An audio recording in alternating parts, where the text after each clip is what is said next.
All right, so let's talk about the offense a little bit. Spend some time talking about the defense, and I think we're all a little bit excited considering what happened on the defensive side of the football and kind of the expectations that we had going in, right? We thought this defense was going to be one of the worst in the National Football League. There were national pundits saying it was the worst defense in the National Football League, and it certainly didn't live up to that level, or stoop down to that level, I should say, in this football game. But let's talk about the offense. Early on, first drive of the game, you get the ball, you take up a lot of clock, right? You had it for close to 10 minutes. You go down the football field, you score, and you were really doing everything well on that first drive. You took up a bunch of time. Joe Burrow was incredibly accurate. There was a shot that he had, I believe it was 3rd and 4 to T. Higgins, just right in the keyhole. Just typical Joe Burrow, great pass. And that kind of kept the chains moving, and that was beneficial for Cincinnati there as well. Offensive line was protecting Joe Burrow on that drive early in the football game. They were off to a good start, and you were running the football.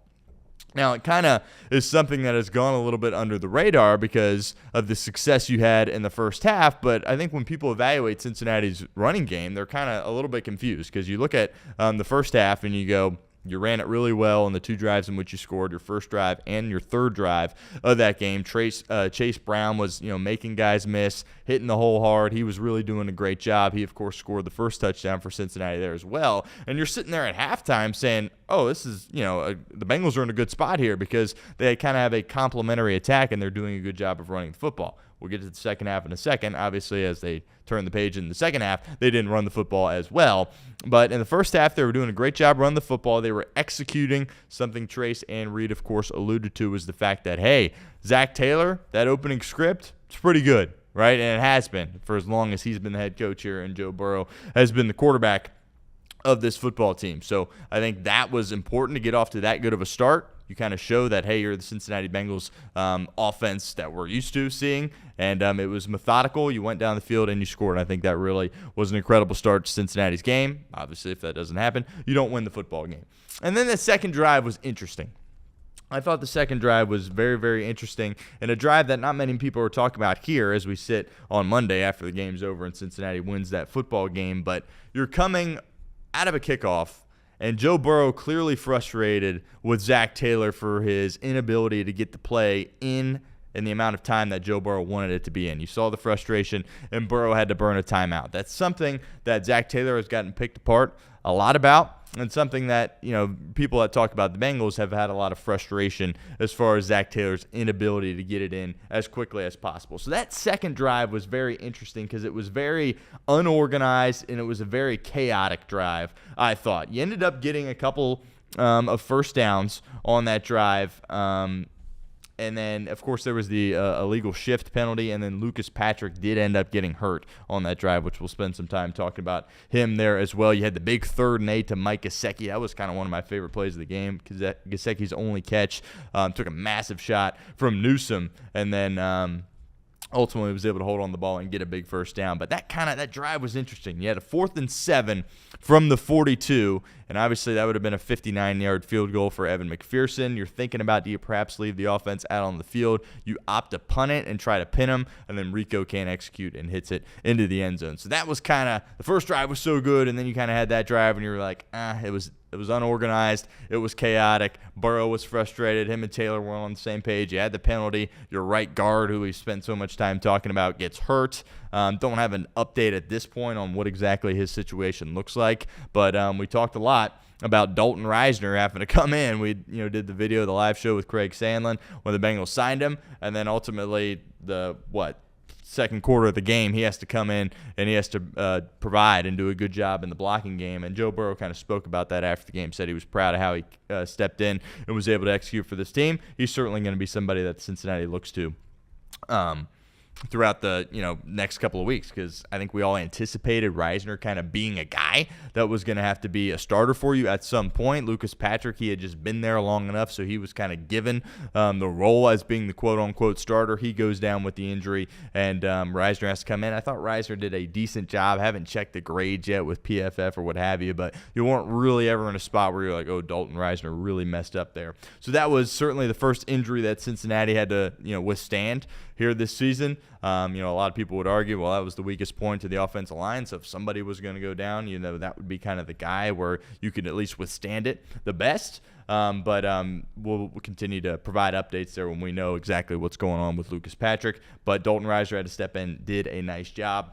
But that second drive, just kind of unorganized, chaotic for Cincinnati at that point. And then you're able to force that 3-and-out on Cleveland's second drive of the game. And then you had your third drive, and that's where you also went down and scored another touchdown. I thought Charlie Jones really did a nice job in the return game. I think he set you up on a couple of kicks to really kind of provide a spark for you on special teams. It kind of feels like it's only a matter of time before Charlie Jones kind of breaks one. We've seen him return a kick, of course, with the Cincinnati Bengals for a touchdown. We've seen him return a punt with the Cincinnati Bengals for a touchdown as well, and I feel like it's only a matter of time before he does that again. So that drive was set up nicely by Charlie Jones. Jamar Chase had a really nice comeback route, and it was a really nice ball there from Joe Burrow. It was interesting. Something that I saw kind of a different wrinkle in Zach Taylor, Dan Pitcher's offense was you had a lot of delayed handoffs, even in the first half when you were having success on the ground. And that was something that was kind of effective where Burrow would be in the gun. He'd take the snap and act like maybe it was going to be a pass and then hand it off late to Chase Brown. They did that a number of times in the game yesterday, so that's certainly something to monitor as the season goes on. But then you had a really nice 3rd-and-2 play on that drive from Joe Burrow where he kind of did his whole Joe Shiesty thing, got out of the pocket, was able to keep his eyes down the field, found Samaje Perine for a big play, and that's the one that should have been a face mask, right?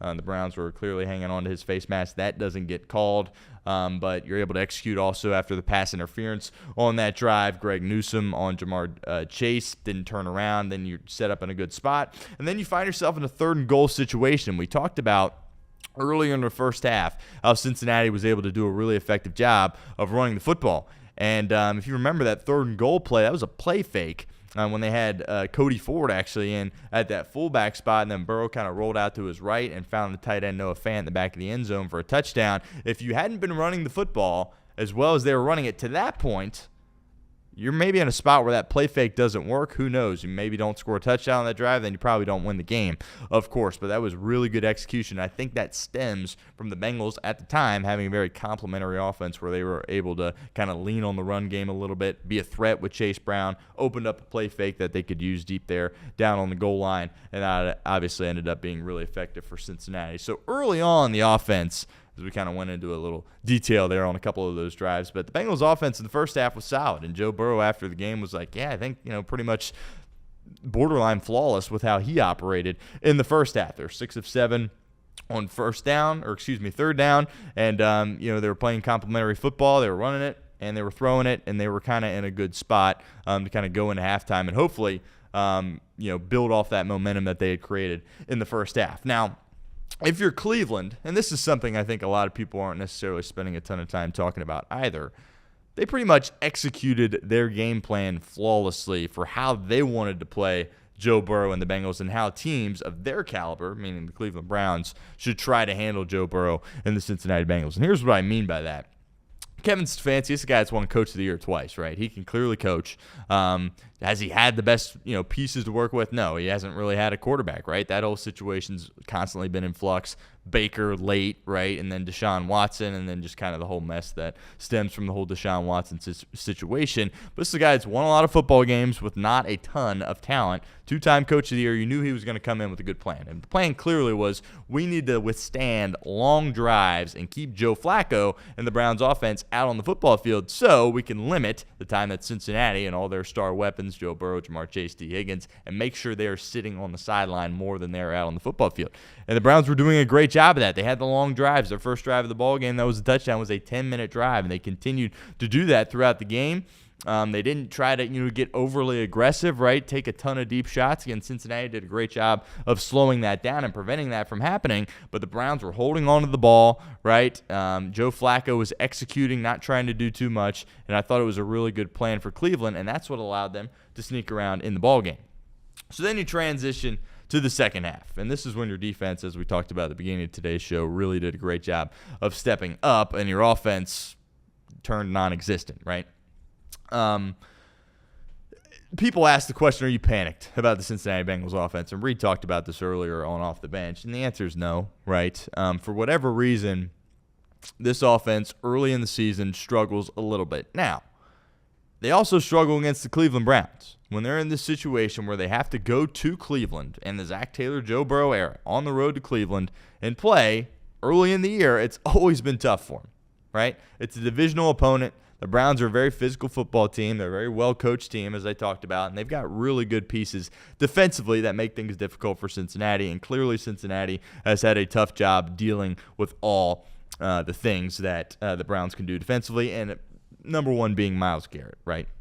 They had serious issues with Myles Garrett in the second half. There was the one drive. It was the drive before the punt at the 2-minute warning, so late in the fourth quarter, where they ran 3 plays, and it was basically 3 sacks. The first 2 were sacks from Myles Garrett, and the third, I guess, technically wasn't really a sack, but it was basically a sack as Burrow was kind of trying to step up in the pocket, and that was just, you're in a situation where it's like, oh, like, Bengals are in serious trouble here. They might not win this football game.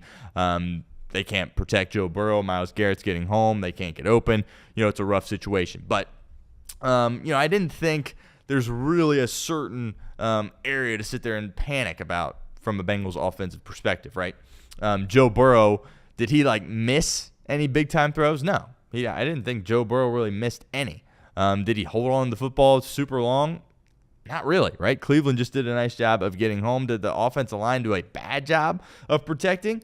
Well, you're going against Myles Garrett. That's arguably the best pass rusher in the NFL. He's going to win. Joe Burrow, after the game, was basically like, I can't find another player that's better than Myles Garrett and the things that he can do on the football field. So that's just kind of life against Cleveland on the road. I know a lot of people don't like to hear that answer, especially when they're allocating all the money that they are towards Joe Burrow and their offensive weapons. But I'm not really hitting the panic button because we've seen them struggle in this spot before. But what did they do? They won the football game, right?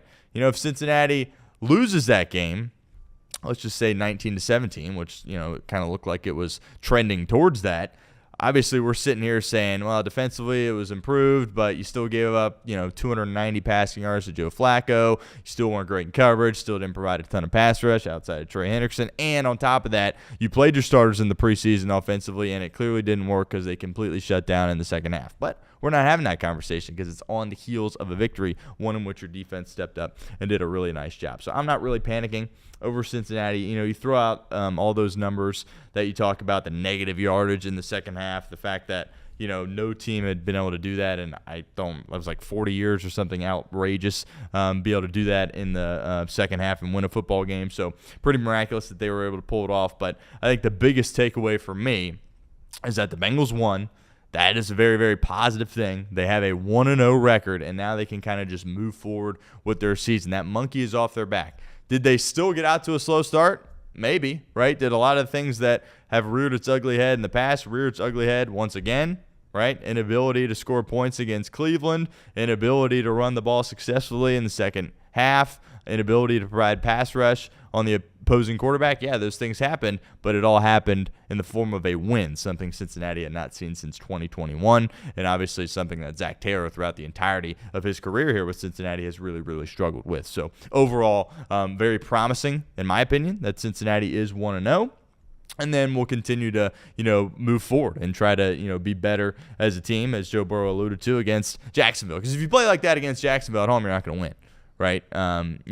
Jacksonville's not a world beater by any stretch of the imagination. Most people would say they're definitely not a playoff team, but they have Trevor Lawrence, they have Brian Thomas Jr., they have rookie Travis Hunter, they have some weapons. They're going to be able to test this Bengals defense a little bit more than they were tested in this past game, and if the Bengals offense looks like that against some good pass rushers, right? Trayvon Walker certainly is going to be an issue in Sunday's game. That's going to be a problem for Cincinnati, and we'll continue to talk about that as the week progresses. But Cincinnati gets the victory 17-16 against the Cleveland Browns and move to 1-0, which I think is an incredible thing for the Cincinnati Bengals. And, just take it, right? The Bengals win.